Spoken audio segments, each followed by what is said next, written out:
Hello and welcome to an exclusive interview with Lalit Dalmia.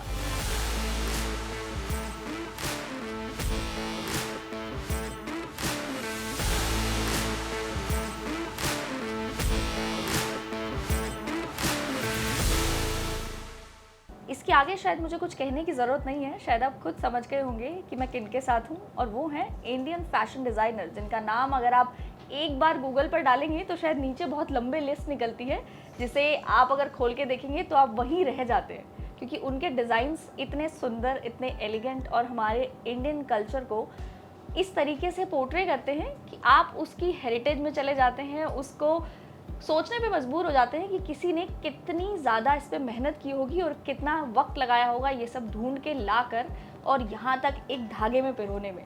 और चलिए अब इसके आगे की कहानी उनसे ही सुनते हैं। तो sir, welcome to our show. Thank you so much ma'am for your kind words. बिल्कुल सर, शुरुआत यहीं से करेंगे। लोगों ने आपका जो आज का सक्सेस है वो तो देख लिया, लेकिन आपने जब शुरुआत की थी तो आपको कैसे पता चला कि आपको फैशन डिज़ाइनर बनना है? एक्चुअली आपने बहुत दिल को छू जाने वाला सवाल पूछा है, क्योंकि वाकई जब हम किसी चीज़ को स्टार्ट करते हैं तो बहुत परसेप्शन होते हैं कि मैं ये बन जाऊं, मैं एक्टर बन जाऊं, मैं डिज़ाइनर बन जाऊं, मैं डॉक्टर बन जाऊं, मैं इंजीनियर बन जाऊं, बट कन्फ्यूजन होती है बहुत। आज के जनरेशन में भी बहुत कन्फ्यूजन है, बट अल्टीमेटली बनता इंसान दो तरीके से है। या तो फैमिली प्रेशर से वो बनना कुछ चाहता है और बन कुछ चाहता है, और अदरवाइज़ आप जिस चीज़ के लिए पैशनेट हैं, पैशन आप प्रोफेशन में अगर बदल दें तो उसकी बात ही अलग है, जो कि मैंने किया। मैं स्टार्टिंग से ही पैशनेट था आर्ट के लिए। आर्ट एक्टर में भी हो सकती है, आर्ट डिज़ाइनर में भी हो सकती है। हाँ, मेरा रुझान स्टार्टिंग में कॉलेज में एक्टर की तरफ रहा। मैं एक्स्ट्रा करिकुलर एक्टिविटी में सबका फेवरेट था। मेरे कॉलेज के जितने भी टीचर्स का स्पॉन्सर्ड रहती थी मेरी फ़ीस। मैंने कभी कॉलेज में फ़ीस नहीं दी, बीइंग अ एक्टर और being a actor, but somehow वो डेस्टिनी नहीं थी। आर्टिस्टिक और बड़ी बड़ी चीज़ें मुझे हमेशा से फैसिनेट करती थी। कुछ डिफरेंट स्टाइल, कुछ भी यूनिक, कुछ भी लार्जर देन लाइफ मुझे फैसिनेट करता था। वो राजा रानियों की कहानियाँ, वो किले, वो जब फैसिनेट हाथी, घोड़े, बगीचे, रॉयल्टी, वो रीगल फील, वो उनकी लड़ाइयाँ, वो उनकी मोहब्बत, वो अनारकली, वो शाहजहाँ, इट्स ब्यूटीफुल। वो सिनेमा कहीं ना कहीं दिमाग में चलता रहता था। और धीरे धीरे वो चलते चलते जब आप कुछ सोचते हैं तो फिर वो आप ही हो जाते हैं। तो सोचते सोचते आज हम डिज़ाइनर बन गए, और डिज़ाइनर में हम जो भी सोचते हैं, जो भी दिमाग में आता है, या जो भी कागज़ और कलम से ड्राफ्ट हो जाता है, या जो टीम को गाइड करता हूँ, वो वैसा ही निकल के आता है जैसा मैं सोचता हूँ या अपने सपनों में सोचता हूँ, और सपनों को हकीकत तक कन्वर्ट कर देता हूँ। बिल्कुल। तो जब आपने डिज़ाइनर बनने के बारे में तय कर लिया कि लाइक अब मुझे इसी फील्ड में जाना है, मैंने तय कर लिया है कि मैं डिज़ाइनर ही बनूंगा, उसके बाद की जो पहली सक्सेस होती है वो हर किसी को याद रहती है जी। तो वो पहली सक्सेस जो आपको याद हो? जी बिल्कुल, मैंने स्टार्ट किया था 2005 में। मैं कॉलेज से पास आउट हुआ। मेरे फादर लोग 3 ब्रदर्स थे, उनका भी स्टोर था, लेकिन वो मल्टी ब्रांड स्टोर था। तो 2005 में मैंने एथनिक सेक्शन लॉन्च किया वहाँ पर। मुझे स्टार्टिंग से ही वुमेन एप्रल्स में ज़्यादा इंटरेस्ट था। वो एम्ब्रॉयडरी, वो कढ़ाइयाँ, वो ब्लिंग, वो शाइन मुझे ऑलवेज से फैसिनेट करते थे। तो वो 2005 में मैंने एक सेक्शन हमारे फ़ैशन म्यूज़ियम में इंट्रोड्यूस किया, जो कि बेहतरीन हिट रहा। लेकिन फिर भी मैं जो चाहता था वो चीज़ मुझे मिल नहीं रही थी, क्योंकि जगह जगह से आउटसोर्स करके मैं लेके आता था। बट कहीं ना कहीं उससे और बेहतर और यूनिक, जो मेरी सपनों की राजकुमारी जिस तरह से मैं उसे सजाना चाहता था, वो अलग ही थी। तो उस तलाश में मैं भटकते भटकते 2010 में दिल्ली आ गया। दिल्ली आया, ओपन स्मॉल स्टोर अगेन। वो तलाश जारी थी, कभी कैलकाटा, कभी बॉम्बे, कभी बनारस, कभी हैदराबाद, कभी जयपुर, अलग पूरे देश के हर ट्रेडिशन को छानने के लिए मैंने हर जगह अप्रोच किया, देखा, समझा। और 2015 में 14-15 में मैंने लॉन्च किया ललित डालमिया। और उसके बाद लॉन्च करते ही जगह जगह से सोर्सिंग, कारीगरों की, और जो भी चीज़ छोटे से सेटअप के साथ 20-25 लोगों के साथ मैंने शुरू किया होगा। स्टार्टिंग में 5-6 थे, वो 2-3 महीने में 20-25, और पहला कलेक्शन बनाया लैक्मे फैशन वीक के लिए। नहीं सॉरी, आई एम रॉन्ग, पहला कलेक्शन बनाया बेंगलोर फैशन वीक के लिए 2000, और अदिति राव हैदरी ने मेरे साथ वॉक किया 2015 में, जब वो भी नई नई थी और हम भी नए नए थे। बहुत अच्छा रहा, उसमें भी सारा हाथ का काम, हैंड एम्ब्रॉयडरी, स्टार्टिंग से ही हाथ की कढ़ाई से मुझे बड़ा प्यार रहा है। और वो एम्ब्रॉयडरी, वो ब्लिंग, वो चांद, वो सितारे, वो दबका, वो नक्शी, वो करेक्टर, वो स्टोरी, जब हम कुछ क्रिएट करते हैं ना हर एक गारमेंट में, तो उसका मज़ा ही कुछ और है। तो सर एक ऐसी बात करते हैं कि लाइक जब आपको कोई ऐसा क्लाइंट याद है जो आपको अब तक याद है स्टार्ट से लेके अब तक? और हाँ, आपने अभी अदिति राव हैदरी की बात की तो मुझे याद आया कि उनकी हाल ही में शादी हुई है जी। तो आप उन्हें कॉन्ग्रेचुलेशंस तो बिल्कुल आपने उनको कहा होगा, क्योंकि आपने खुद कहा कि उस वक्त वो भी नहीं थी और आप भी नहीं थे, तो आप दोनों ने साथ में वहाँ पे वॉक किया था, तो बिल्कुल उनको भी याद होगा ये चीज़। तो डेफिनेटली अदिति जी को कंग्रेचुलेशंस किया, उन्होंने प्लेजर कहा, और वो फ़ोटो भी शेयर की जो 2014 में उन्होंने वॉक किया था मेरे साथ, एंड बहुत अच्छा लगा। और उनकी शादी हुई और बहुत अच्छा ग्रूम उन्हें मिला, और काफ़ी अच्छी लग रही थी जोड़ी। बिल्कुल, वो तो बिल्कुल। और सर क्लाइंट की बात कर रही थी मैं आपसे कि कोई ऐसा क्लाइंट आपको याद है? कुछ मेमोरीज ऐसी होती हैं क्योंकि हमारे जहन में कि जो हम भूलते नहीं हैं। देखो, क्लाइंट जब स्टार्टिंग में बीइंग अ डिज़ाइनर, अब तो क्लाइंट हम अपॉइंटमेंट से मिलते हैं, बट कोई समय था जब हम क्लाइंट की राह देखा करते थे, इंतज़ार देखते थे कि क्लाइंट आ जाए, और मैं उसे अपने पूरे कैलिबर के साथ पूरा स्टाइल करता था, लगा लगा के ड्रेप्स, स्टाइलिंग, पूरा अपने आप को झोंक देता था कि जैसे उस क्लाइंट को किसी तरह भी अपने प्रोडक्ट के साथ रिझा दूं और उसे एक बहुत खूबसूरत सी दुल्हन बना दूं, जो कि मेरा हमेशा से रहा है। मैं क्लाइंट को जब भी अटेंड करता हूँ, जब भी, और आज भी वही है कि पूरा उसे सजा के संवार के एक रियल टाइम दुल्हन या रियल टाइम वो कैसी लगने वाली है, वो मेरी बातों में भी और वो मेरे प्रोडक्ट में भी, और उसे सजा के भी रियल टाइम दुल्हन कि जैसे वो अभी विदा हो जाएगी।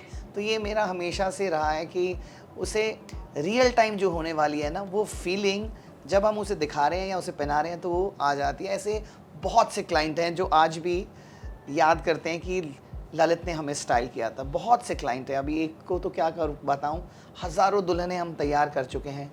वो लिस्ट बड़ी लंबी हो चुकी है ब्राइडल लहंगों की या गाउन की या किसी भी चीज़ की, जो भी कुछ और आउटफिट हम स्टाइल करते हैं। लेकिन बहुत मज़ा आता है और आता रहेगा, क्योंकि अल्टीमेटली सजाना तो हमें दुल्हन को ही है। बिल्कुल बिल्कुल। और सर जैसे अभी अंबानी जी के बेटे की शादी हुई थी, तो शादी के चर्चे तो काफ़ी लंबे चले। ऐसा लग रहा था कि शादी 1-1.5 महीने से चल रही है और इतने टाइम तक चली है कि लोगों को रोज़ नई नई चीज़ें देखने को मिल रही थी, तो लोग बहुत उसे लेके बहुत ज़्यादा हैप थे। एक्चुअली उनकी लाइफ में रोज़ कुछ नया हो रहा था जी। लेकिन जितने सारे आउटफिट्स आपने उसमें से देखे, आपको उसमें से क्या पसंद आया? देखिए, हर इंसान अपना बेस्ट मेहनत करता है, और जैसे चाहे डिज़ाइनर हो, चाहे स्टाइलिस्ट हो, चाहे कोई भी आर्टिस्ट हो, हर एक ने अपना बेस्ट दिया है। एक प्लेटफॉर्म होता है, अंबानी जी का प्लेटफॉर्म है, उन्होंने सबको प्लेटफॉर्म दिया। एक luxury, super luxury, world popular Indian traditional wedding, जो कहने में आसान है लेकिन करने में बहुत मुश्किल है, लेकिन उन्होंने वो सजाया, हिंदुस्तान की संस्कृति को दिखाया, हिंदुस्तान की कल्चर को दिखाया, तरह तरह के लहंगे, और वो ट्रेडिशन और वो रॉयल्टी और रीगैलिटी जो जनरली हमें देखने को नहीं मिलती, उन्होंने उस तरह से उसको सजाया। It's really appreciate. और बहुत ही नीता मैम ने बहुत ही शौकीन, और जितने भी हमारे कल्चर्स हैं, गुजराती कल्चर्स हैं, बहुत सुंदर ढंग से सजाया है। जितनी तारीफ़ की जाए सबकी बहुत बहुत बहुत तारीफ़ है, and everything is very beautiful. Interior से लेके, आउटफिट से लेके, प्रेजेंटेशन से लेके, हर चीज़ बेहतरीन थी। हर चीज़ एक ऐसा लग रहा था ड्रीम वर्ल्ड चल रहा है। हमने भी कुछ बॉलीवुड स्टार को स्टाइल किया था और काफ़ी अच्छे लग रहे थे वो तो, बट समहाउ ऐसे ऐसे मौके हम चाहते हैं कि हिंदुस्तान में आते रहें, और हर एक फैमिली, हर एक हमारा क्लाइंट अंबानी बन जाए और अंबानी की तरह शादी करे, यही हमारी मनोकामना है। बिल्कुल, आप ऐसा चाहते हैं तो बिल्कुल ऐसा हो, क्योंकि हमारे देश में वैसे भी जो बिलियनर इंडेक्स है उसमें भी लोग जल्दी से बढ़ते जा रहे हैं, तो ऐसा जल्दी होगा कि हमारे देश में ऐसी वेडिंग्स और देखने को मिलेंगी। बट हाँ, अंबानी जी का मुकाबला करना थोड़ा सा मुश्किल है, तो जी बिल्कुल मुश्किल है, लेकिन असंभव कुछ भी नहीं है। बिल्कुल जी। अच्छा, थोड़ी सी बात जनरल पब्लिक की करते हैं। जी। जैसे इंस्टाग्राम, ऑब्वियसली इंस्टाग्राम एक ऐसा प्लेटफॉर्म है जिसपे सब लोग ऐसा फोकस है उनका कि उनको दिन में से उस पर कॉन्टेंट कंज्यूम ही करना है एक्चुअली। और उस पर जब कोई लग्जीरियस चीज़ आती है, कोई ऐसी फैसिनेटिंग चीज़ उनको दिखती है, तो वो वहीं रुक जाते हैं। लेकिन जो सेलेब्स होते हैं, सेलेब स्टार्ट से अब तक अलग अलग डिज़ाइनर्स और अलग अलग चीज़ें, हर बार नई नई चीज़ें पहनते आए हैं। लेकिन एक क्वेश्चन होता है जनरल पब्लिक के मन में, वो ये कि ये इतने सारे अलग अलग आउटफिट्स ये सोर्स कैसे करते हैं एक्चुअली? देखिए, हर एक एक्टर के पीछे बहुत सारे स्टाइलिस्ट, बहुत सारे डिज़ाइनर्स का हाथ होता है। हर एक हर एक हर एक एक्टर के पास, जो भी फ्रेशर है या मिड लेवल है या हाई लेवल है, जिसकी जितनी क्षमता है, अपनी क्षमता के साथ वो स्टाइलिस्ट को, डिज़ाइनर्स को अपने साथ रखते हैं और उनके पर्टिकुलर लुक्स पे काम होता है। इवेंट पे जाना है तो क्या लुक है, रेड कार्पेट है तो क्या लुक है, पार्टी में जाना है तो क्या लुक है, ये उनके साथ। देखिए, एक्टर एक्टिंग करता है और डिज़ाइनर डिज़ाइनिंग करता है, स्टाइलिस्ट स्टाइलिंग करता है। तो जब तीनों चीज़ें मिलती हैं तो व्यूअर्स को मज़ा आता है।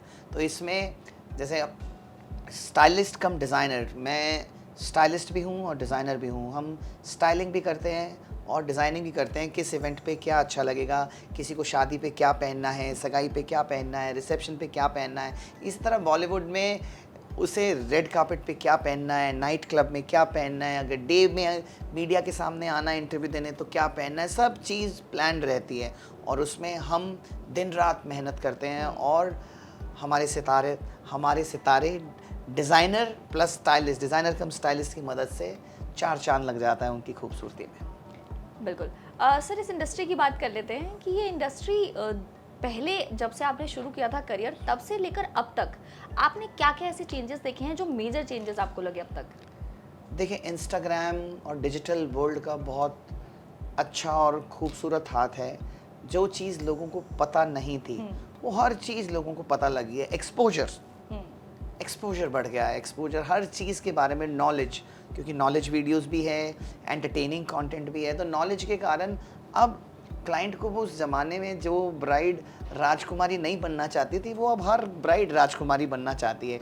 जो खर्चा नहीं करना चाहते वो हर एक इंसान खर्चा करना चाहता है। हर एक अपना वेडिंग को, अपने फेस्टिवल्स को, अपने मेन स्ट्रीम इवेंट्स जो भी ज़िंदगी के हैं उसको लार्जर देन लाइफ जीना चाहता है। क्योंकि जब वो इंस्टाग्राम में सारा दिन देखता रहता है, वो अल्टीमेटली देख तो किसी और को रहा है ना। और जब किसी और को देखता है तो उसके मन में भी कहीं ना कहीं चाह आती है कि मैं भी कहीं ऐसा करूं और कुछ ऐसा करूं। तो वो उससे कुछ ना कुछ इंस्पिरेशन लेके वो डेफिनेटली करता है। इंस्टाग्राम और डिजिटल वर्ल्ड ने दुनिया की हर चीज़ बदल दी है। जहाँ उन्होंने एक्सपोजर बढ़ाया है, वहाँ थोड़ा स्ट्रेस और टेंशन भी दिया है। क्योंकि दुनिया दूसरों को देखती है, करना वैसा चाहती है और कहीं ना कहीं थोड़ा पगला भी जाती है। बट एनी हाउ, कोई बात नहीं, हम पॉजिटिव एस्पेक्ट पे ज़्यादा रहते हैं कि आप इंस्टाग्राम देखें, एक्सपोजर बढ़ाएं, नए नए फैशन को अडॉप्ट करें। इंटरनेशनली क्या हो रहा है, लंदन क्या हो रहा है, पेरिस क्या हो रहा है, पेरिस फैशन वीक में क्या हो रहा है, न्यूयॉर्क फैशन वीक में क्या हो रहा है, हर एक को पता है। क्यों? क्योंकि हमारे पास एक्सपोजर है और इस एक्सपोजर से हमें खाने की, पहनने की, चलने की डेफिनेटली वो अपलिफ्ट हुआ है, अपग्रेड हुआ है हर चीज़ का। ये तो बिल्कुल है। और सर, इस इंडस्ट्री में आप अब ग्रोथ कितनी देख रहे हैं? अगर मैं ग्रोथ एस्पेक्ट से बात करूं कि लाइक इतने सालों में ऑब्वियसली इंडस्ट्री तो बढ़ी ही है और हम देख ही रहे हैं, जैसे कि आपने अभी कहा कि पहले लोग इतना स्पेंड नहीं करते थे। और अगर मैं स्पेशली कोरोना के बाद की बात करूं तो तब से शायद ये स्पेंड में इंक्रीज तब से ज़्यादा तेज स्पाइक हुआ है। तो आगे आप इसको कितना और इवॉल्व होते हुए देख रहे हैं और कितना ग्रोथ देख रहे हैं एक्चुअली, ग्रोथ पर्सपेक्ट्स में कि लाइक एक नॉर्मल जो एक मिडिल क्लास अगर है, अपर मिडिल क्लास जो है वो तो अपना एक्सटेंड कर चुका है, लेकिन एक मिडिल क्लास जो है वो उस लेवल तक जाने की आप क्या देख रहे हैं? डेफिनेटली मुझे ट्रेंड अपग्रेड होता हुआ, आप ये सोच लें, डबल या triple, may be 100%, may be 200%, may be 300%। क्योंकि हमारे कल्चर में, हमारे इंडियन कल्चर में, जिसमें हिंदू हो या मुस्लिम हो या सिख हो या क्रिश्चियन हो, कोई भी ब्राइड हो, वो अपने शादी को एक फेस्टिवल की तरह मनाना चाहती है। और वो उसमें जितने ज़्यादा से ज़्यादा इवेंट है, ज़्यादा से ज़्यादा लार्जर देन लाइफ फंक्शंस हैं, जो भी वो कर सकती हैं, वो कर सकती हैं अपने अपने एस्टिमेट और बजट से 10-20% ऊपर ही करती हैं। वो सब कुछ लगा देती हैं, क्योंकि शादी इंडिया में और कुछ नहीं, एक फेस्टिवल है, एक त्यौहार है, और उनका टारगेट उसे बहुत ही खूबसूरती से मनाना है। तो आप इसे सोच लें कि ये आगे बढ़ने वाला ही है। वो 200% भी बढ़ सकता है, 300 भी। लोगों की पॉकेट शादी में खाली होने वाली है, क्योंकि लोग सारी चीज़ इकट्ठी ही शादी के लिए करते हैं। तो शादी माँ बाप के लिए भी एक बेटा या बेटी और दोनों तरफ के लोगों का एक कंबाइंड एफर्ट, हज़ारों लोगों की मेहनत डेफिनेटली हम देख भी रहे हैं, और होगा भी ये 200 to 300% और बढ़ेगी। और चाहे मिडिल क्लास हो, आप ये क्लास ठीक है, मिडिल क्लास का अलग बजट है, अपर मिडिल का है, लेकिन अपनी क्षमता से 20% ज़्यादा मिडिल क्लास भी करता है, अपर मिडिल भी करता है, और हर क्लास जो जिसका बजट है उससे 20-25% वो ज़्यादा ही खर्च करता है एट द एंड। बिल्कुल। और शादियों का सीज़न अभी आने भी वाला है, तो आपकी ऑर्डर बुक कितनी भर गई है सर? अरे देखिए, ब्राइड्स अब लहंगे की बात करें, क्योंकि हम तो राजकुमारी या राजकुमार या राजा महाराजाओं की और महारानी की बातें करते हैं, और उसी तरह हमारी ब्राइड्स को समझाते हैं। बहुत बहुत अच्छा जा रहा है, और काफ़ी रेड लहंगा हो या मरून हो या वाइन हो या पर्पल हो या बहुत घेरे वाला लहंगा हो या मर्मेड लहंगा हो, हर तरह का जो भी हमने बनाया है और जो भी क्रिएट किया है, it's beautiful, very good response, और बहुत अच्छा लग रहा है। ब्राइड्स अप्रिशिएट कर रही हैं बड़े बड़े घेरों को, वो दुशाले जो मैंने बनाए हैं, वो हर चीज़ को, चाहे कलर रेड हो या मरून हो, और हाथ की कढ़ाई को, वो जहाँ भी देखते हैं, जहाँ भी वो दुनिया में कुछ भी देखें, अगर लहंगा हाथ से बना हुआ है तो वो ये सोच लें कि ये मेरा ही बनाया हुआ होगा, क्योंकि हाथ का मतलब, क्योंकि टेक्नोलॉजी ने काफ़ी सारे डिज़ाइनर को चेंज कर दिया है, वो हाथ से ज़्यादा टेक्नोलॉजी पे चले गए हैं। बट मैं वही पुराने स्टाइल का डिज़ाइनर रहना चाहता हूँ, और वही उसी युग में हैंड एम्ब्रॉयडरी करना चाहता हूँ, क्योंकि दुल्हन और कुछ नहीं, वो रॉयल रीगल हाथ से बना हुआ लहंगा, हैंडमेड, वो सुंदर हाथ, वो हज़ारों हाथों की जो कढ़ाई है, एक एक मोती को चुन के जो लगाना है, उस तरह से जैसे वो सजता है, तो राजकुमारी वाली फीलिंग तो वैसे ही आएगी। बिल्कुल सर। सर थोड़ी सी बात सस्टेनेबिलिटी की करते हैं कि सस्टेनेबिलिटी और इको फ्रेंडलीनेस को अब काफ़ी तवज्जो दी जा रही है, क्योंकि ऑब्वियसली क्लाइमेट चेंज काफ़ी ज़्यादा हो रहा है। तो ऐसे में आप कैसे इस टुवर्ड्स अपना जो कंट्रीब्यूशन है वो दे रहे हैं?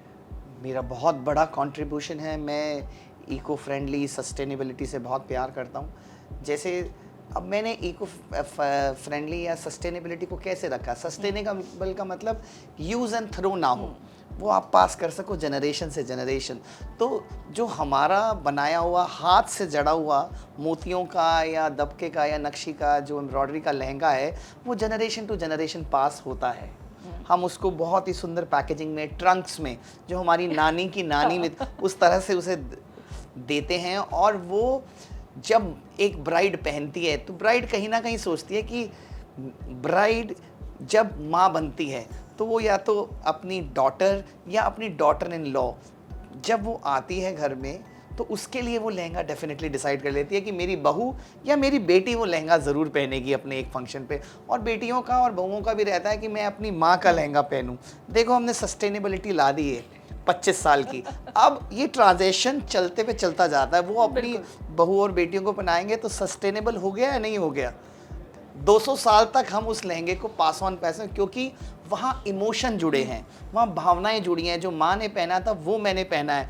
जैसे शर्मिला टैगोर का लहंगा करीना कपूर ने पहना, आप देख लें, आजकल बॉलीवुड भी तो इंस्पिरेशन देता है, वहाँ कनेक्ट हो जाता है। तो इसी तरह 200 साल की लाइफ है सस्टेनेबल, देखो बना दिया हमने सस्टेनेबल और इको फ्रेंडली। तो फिर सर आपके फ्यूचर प्लान्स क्या हैं फिलहाल?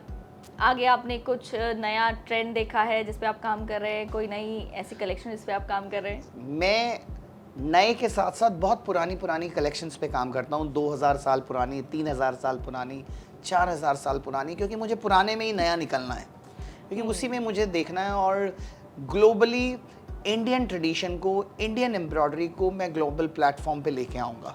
टेक्नोलॉजी तो, जो टेक्नोलॉजी पे काम करते हैं टेक्नोलॉजी पे, बट हाथ से जो हमारे राजाओं ने, हमारे राजपूत्स ने जो चीज़ें पहनी, जो रानियां महारानियां ने पहना, वो हर तरीके के सिलवेट्स में मैं एम्ब्रॉयडरीज लेके आऊँगा।